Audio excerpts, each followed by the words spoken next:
Olá pessoal, boa noite, tudo bem com vocês? Sexta-feira chegou, nossa terceira aula de saúde coletiva. Espero que vocês estejam gostando do assunto. Estamos aprendendo um pouco sobre a história da saúde no Brasil e hoje nós vamos entender o que é saúde e o que é doença através do processo saúde e doença e vamos conhecer algumas doenças infectocontagiosas. Então, meninos e meninas, papel e caneta na mão, para quem gosta daquela caneca de café, bora lá começar.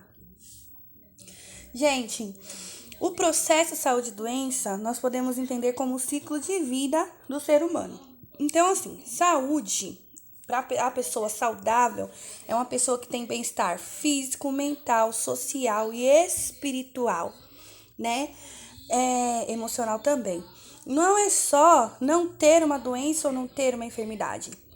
Ser saudável significa, além de não ter uma enfermidade, a pessoa ter possibilidade de cuidar de si próprio, de atuar pela sua própria saúde, quer por meios tradicionais, científicos, quer por meios empíricos, né? Que é aquela ciência passada de pai para mãe, ou também até mesmo por ações que influenciam no seu dia a dia. Higiene ou a falta de higiene, alimentação, boa alimentação ou a falta de alimentação e assim por diante. Então, saúde é um contexto na vida de uma pessoa.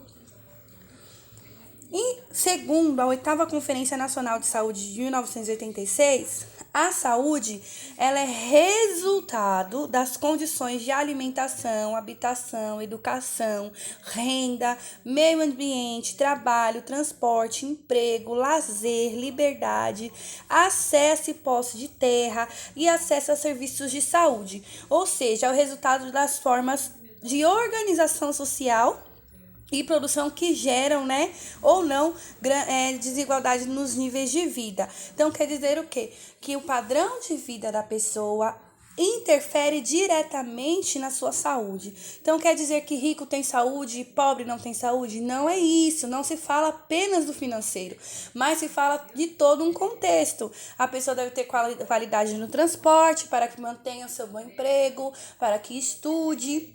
A pessoa deve ter uma casa dentro dos padrões. Não estamos falando de padrões econômicos e financeiros, mas sim dos padrões de higiene, os básicos ao menos, um teto sobre sua cabeça, né? Então, saúde envolve tudo isso. Então, vamos compreender o que é a saúde. A saúde é algo universal, que é para todos, sem exceção, todos precisam de saúde. Ela é imaterial, porque a saúde não existe fora do ser, né? Para que se exista saúde, precisa existir um ser. Nasceu, precisa de saúde. Ela é indivisível, não tem como separar. Toda doença física também é mental. Toda doença mental também é física. Por quê? O ser humano é um sistema, é um só. Então, como nós falamos, saúde é um contexto. E ela é uma inapropriedade, não é mercadoria. Saúde não se vende, saúde não se compra, saúde se cuida, né?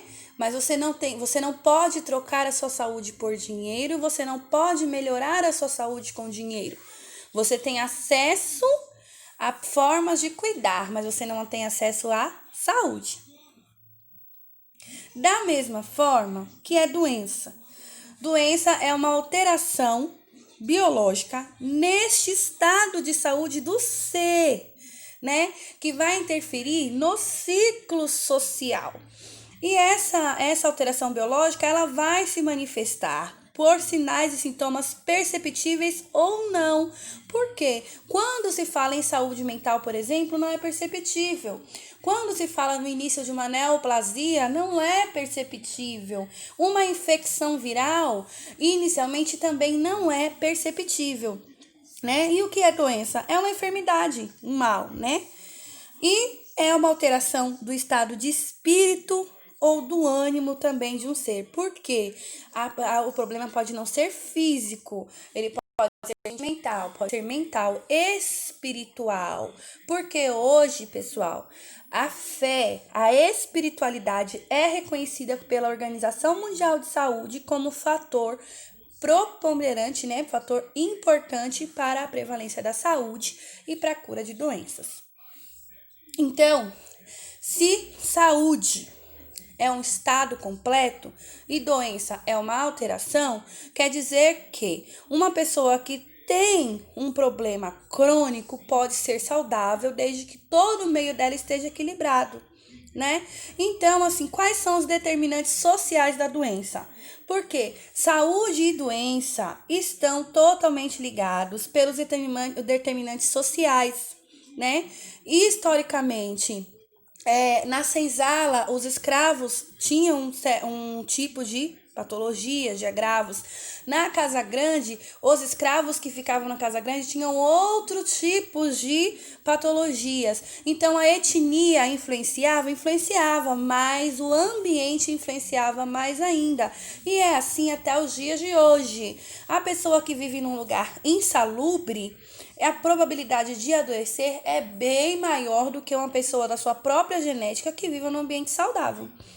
Então, as doenças, elas não são coisas assim inesperadas que surgem do nada, de forma alguma, né? As doenças, elas estão bem delimitadas, elas atingem certos grupos. Então, por exemplo, existem doenças que são específicas na infância, outras que são de adolescentes, outros que são específicos da velhice, né? Então, há todo um processo histórico, né, de ambiente, de formação, todo um histórico social do processo saúde e doença que vai interferir no resultado, né? Então, o fator social vai influenciar na saúde, na doença e no processo saúde e doença.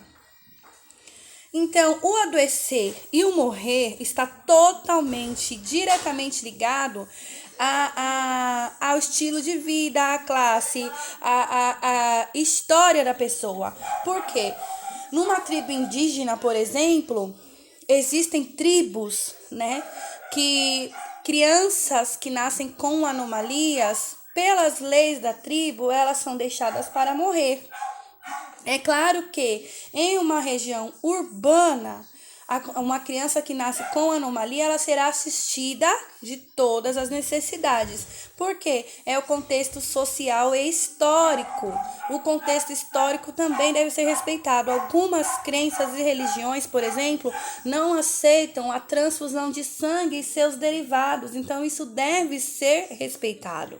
Da mesma forma que o acesso ao tratamento e o conhecimento, a prevenção de doenças e agravos também estão ligados ao determinante social.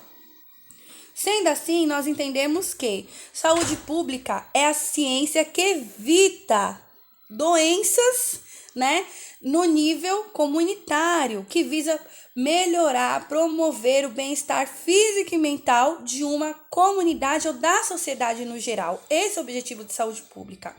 Sendo assim, os meios para alcançar esse objetivo é o saneamento, controle das infecções comunitárias, a educação individual no intuito de atingir o coletivo sobre a higiene pessoal, a organização e prestação de serviços médicos de enfermagem, desde tratamento precoce até o tratamento da doença, o diagnóstico precoce até o tratamento da doença, e também o desenvolver de mecanismos que asseguram, né, um padrão de vida adequado e uma manutenção mínima que seja para os padrões de saúde.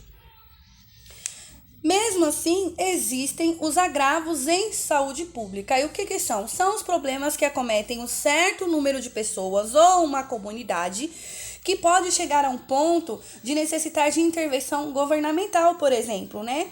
Hoje nós estamos vivendo aí o período de pandemia do coronavírus, o Covid-19, a doença desenvolvida pelo coronavírus atualmente. Então, agora, existem doenças prevalentes, né, em alguns contingentes populacionais, e as doenças elas serão qualificadas e quantificadas pela sua incidência, prevalência e mortalidade através dos anos, né? Esse controle é feito através da vigilância epidemiológica e foi o histórico, foi o passado que nos trouxe hoje a possibilidade de cuidar. Dentro desses agravos, nós temos as doenças infectocontagiosas, né? Que são aquelas de fácil transmissão, rápida transmissão também, geralmente provocadas por patógenos, né? Por vírus, por bacilos, por bactérias, por exemplo. E algumas situações, a doença, para ser desenvolvida, precisa de um vetor, um transmissor. Aí nós estamos falando, por exemplo, das arboviroses, o dengue, zika, chikungunya, febre amarela, que precisa do mosquito para picar ou hospedeiro uma pessoa, né, e desenvolver a doença.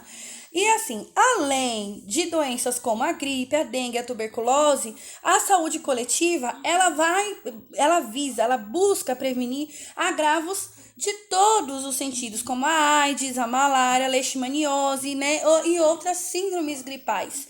E também hoje a vacina para o HPV, que já se sabe que é o vírus que tem a probabilidade maior de desenvolver o câncer no colo do útero. Então, dentro das doenças infectocontagiosas, nós teremos as causadas por vírus, por exemplo, a gripe, H1N1, né? A zika, chikungunya, dengue, ebola, cachumba, HPV, sarampo. Tem as causadas por bactérias, tuberculose, vaginose, clamídia, escarlatina, hanseníase, que vamos estudar mais à frente também. Tem as doenças causadas por fungos, no caso da candidíase e as micoses, e as doenças parasitárias, como a doença de Chagas, a leishmaniose e a toxoplasmose.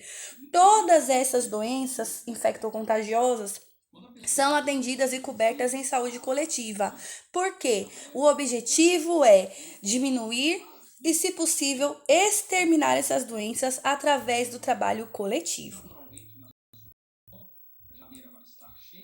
E continuamos na próxima aula. O assunto é extenso, espero que vocês estejam gostando. Essas aqui são as nossas referências de hoje.